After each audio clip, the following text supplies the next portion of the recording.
মামা, মামা। কি ব্যাপার শিল্পী? আপনি চেয়ার থেকে উঠে আসুন। উঠে আসবো? হ্যাঁ, ওটা মায়ের আদেশ। উঠে আসুন। হ্যাঁ,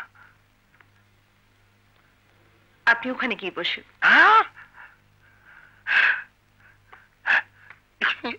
শিল্পী, এসব কি হচ্ছে? আজ থেকে উনি ম্যানেজার হিসেবে দায়িত্ব পালন করবেন। এটা মায়ের আদেশ। তাহলে আমি কোন পোস্টে কাজ করব? তা আমি কি জানি, মাকে কি জিজ্ঞেস করুন।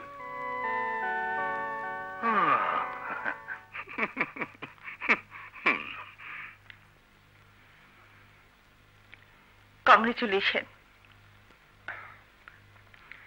Thank you.